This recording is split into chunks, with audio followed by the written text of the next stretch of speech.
को टारगेट करते हैं। इनकी माँ ने इनको असली में जनाइन की औकात है तो ये मोहम्मद के बारे में बोल के दिखाए ना, इनकी औकात है तो अल्लाह के बारे में बोल के दिखाए, किसी मुल्ला के बारे में बोले। कोई भी ऐसा यदुनंदन लाल वर्मा जैसा भड़वा उठ के आकर यही सेम चीज ईसाई के लिए बोल दे, यही सेम चीज किसी मुल्ले के लिए बोल दे, जिहादी के लिए बोल दे, नहीं सुना होगा आपने। क्यों? यदुनंदन लाल वर्मा किसी मुल्ला ने हिलाया होगा तभी तो उनको राम से दिक्कत हुई।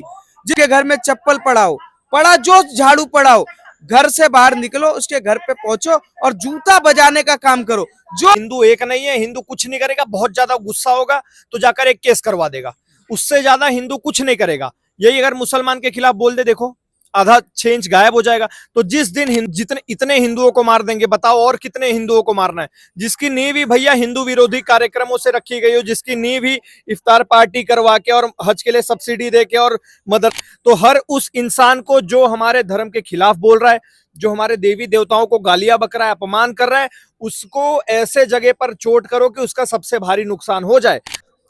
सपा नेता यदुनंदन लाल वर्मा का सोशल मीडिया पर एक बयान बहुत तेजी से वायरल हो रहा है, जिसमें आपने देखा होगा वो किस तरह से भगवान श्री राम की माता कौशल्या माँ को अभद्र टिप्पणी कर रहे हैं। पर सपा जो पार्टी है उसकी तरफ से क्या कुछ कार्रवाई की गई है। और सबसे बड़ी बात, हिंदू धर्म सनातन धर्म पर इतना अभद्र टिप्पणी, सनातनी लोग क्या सोचते हैं, ऐसे लोगों के साथ क्या करना चाहिए और उसका परिणाम सपा को किस तरह से भुगतना पड़ेगा। देखिए, बात करने के लिए मेरे साथ काफी सनातनी भाई हैं। आपने सुना बयान? मैंने सुना, बहुत गंदी बात बोली है जो मैं दोहरा नहीं सकता।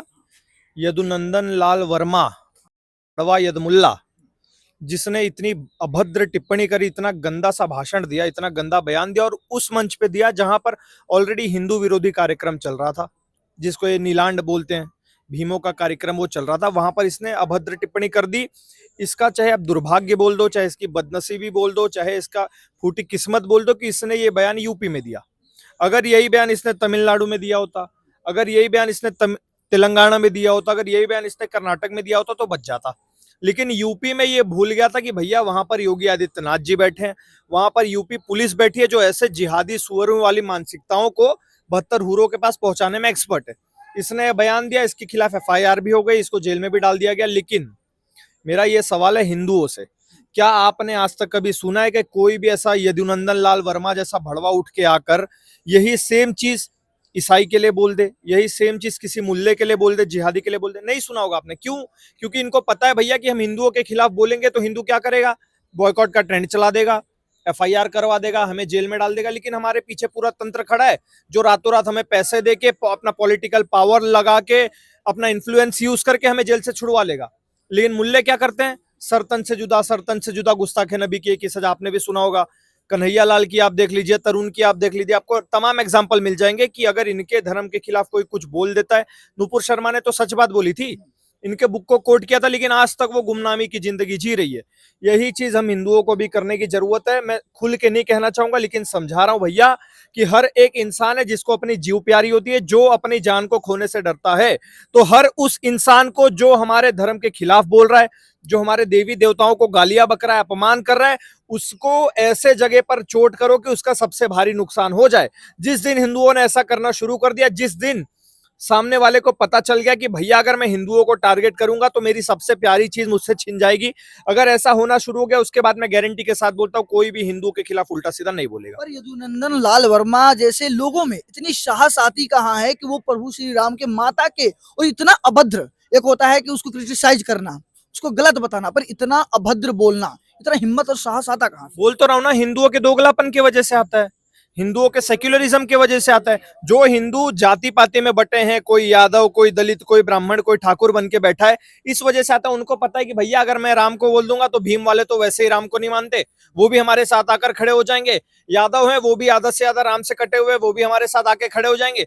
तो इनको पता है कि भैया हिंदू एक नहीं है, हिंदू कुछ नहीं करेगा, बहुत ज्यादा गुस्सा होगा तो जाकर एक केस करवा देगा, उससे ज्यादा हिंदू कुछ नहीं करेगा। यही अगर मुसलमान के खिलाफ बोल दे, देखो आधा चेंज गायब हो जाएगा। तो जिस दिन हिंदुओं ने उनको ये एहसास करवाना शुरू कर दिया कि अगर हम हिंदुओं के देवी देवताओं के खिलाफ बोलेंगे तो भैया हम अपनी सबसे प्यारी चीज, अपनी जिंदगी, अपनी विरासत, अपनी जितनी भी धन मन है सब खो देंगे।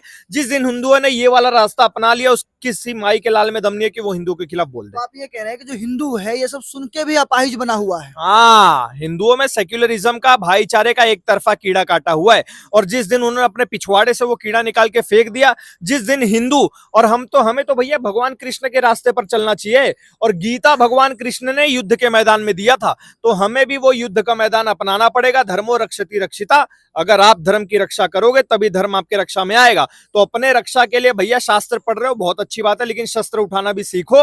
और जो जिहादी सुअर आपके धर्म को आघात कर रहे हैं, आपकी बहन बेटियों की इज्जत के साथ आघात कर रहे हैं, जो आपके हिंदू धर्म के साथ खेल रहे हैं, उनके साथ उल्टा खेलना शुरू कर दो। सर, बड़ा सवाल ये है कि इतनी जो सपा पार्टी है, सपा पार्टी के नेता हैं, चाहे वो मोमडन हो या दलित हो या सोण भी हैं, वही ये सब बयान क्यों देते हैं? पत्रकार महोदय, जिसकी नींव ही भैया राम भक्तों पर गोलियां चलवा के रखी गई हो, जिसकी नींव ही ये बोलकर रखी गई हो कि भैया हम जितने इतने हिंदुओं को मार देंगे, बताओ और कितने हिंदुओं को मारना है, जिसकी नींव ही भैया हिंदू विरोधी कार्यक्रमों से रखी गई हो, जिसकी नींव ही इफ्तार पार्टी करवा के और हज के लिए सब्सिडी दे के और मदरसे मस्जिदों के लिए दान दक्षिणा दे के मुगल गार्डन बनवा कर रखी गई हो, उससे अगर आप हिंदुओं के हित की बात की उम्मीद कर रहे हो तो भैया मैं समझता हूं उससे बड़ा मूर्खतापा कुछ नहीं होगा। जो अतीक अहमद को सर बोलता हो, जो मुख्तार अंसारी के आगे नतमस्तक हो जाता हो, जो आजम खान जैसे लोगों को भैया अपने बुलाकर अपने गोदी में बैठा लेता हो, ऐसे लोगों से भैया हिंदू हित की बात हम उम्मीद भी नहीं कर सकते। जो अतीक अहमद जैसे भड़वों को संसद भवन में भेज सकता है,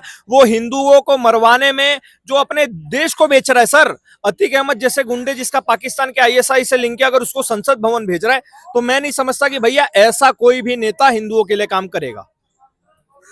थोड़ा सा अजय शुक्ला जी, कैसे देखते हैं इस मामला को? यदुनंदन लाल वर्मा जिस तरह से बयान दिया है, खासकर हिंदू और सनातनी लोग इससे आहत हुए हैं। देखिए, यदुनंदन जो मुल्ला है ये एक मोहरा है। अखिलेश यादव जिस तरीके से चुनाव में अपने मोहरे छोड़ने का काम कर रहे हैं, उससे पहले हरामी प्रसाद मौर्य था जो उत्तर प्रदेश में चुनाव के टाइम पे ऐसे बयान देने का काम कर रहा था कि एक नैरेटिव सेट करना। ये एक ऐसे लोग हैं, जब कभी भी चुनाव होता है तो ये छोटे से टीआरपी के चक्कर में कहीं ना कहीं सनातन को टारगेट करते हैं। इनकी माँ ने इनको असली में जनाइन की औकात है तो ये मोहम्मद के बारे में बोल के दिखाए ना। इनकी औकात है तो अल्लाह के बारे में बोल के दिखाए, किसी मुल्ला के बारे में बोले, किसी काबा और किसी मस्जिद के बारे में बोले। पर इनकी औकात सिर्फ इतनी है क्योंकि हिंदू के पास समय नहीं है। आज का देश का जो सनातनी है, जो हिंदू है, जो तिलक लगाता है, सब कुछ करता है, पर उसके पास समय सिर्फ इतना है कि सुबह 6 से लेकर 9 से लेकर 6 तक की नौकरी करनी है, रात में पब में जाना है, बढ़िया बढ़िया BMW लेना है, आईफोन खरीदना है, अच्छी लड़की से शादी करनी है और जिंदगी ऐसे ही बिताना है। एक दिन मुल्ला आता है, घर पे कब्जा कर लेता है, उसके बाद कहते हैं सरकार बचाओ, ये सरकार बचाओ। पता चलता है कि बहन बेटियों का खत्म हो गए। हिंदू कश्मीर में भी यही हाल करवा के बैठा हुआ है, यही हाल केरल में करवा के बैठा है। आज भारत में सच्चाई है कि 8 राज्यों में हिंदू जो अल्पसंख्यक हो चुका है, पर भारत सरकार से लेकर राज्य सरकार तक मुसलमानों को अल्पसंख्यक के दर्जे से छीनने का काम नहीं कर रही है। कश्मीर में मुसलमान कम है क्या? 70% से ज्यादा मुसलमान है, पर अल्पसंख्यक का दर्जा उनको मिला हुआ है। केरल में ज्यादा है, फिर भी अल्पसंख्यक का दर्जा है। आप जाइए कर्नाटक में, हैदराबाद में, उत्तर प्रदेश में, कई जगह पे मुसलमानों की संख्या आज अच्छी खासी है, पर देश की सरकार उनको अल्पसंख्यक का दर्जा देके बैठी। वो अल्पसंख्यक के नाम पर देश में अस्पतालों में फ्री में इलाज करवा रहे हैं, स्कूलों में वजीफा खा रहे हैं, राशन खा रहे हैं और कहीं ना कहीं सब्सिडी लेने का काम कर रहे हैं। यदुनंदन लाल वर्मा है, ये मुसलमान नहीं है। आपने सुना नहीं नाम यदुनंदन लाल वर्मा? किसी मुल्ला ने हिलाया होगा तभी तो उनको राम से दिक्कत हुई।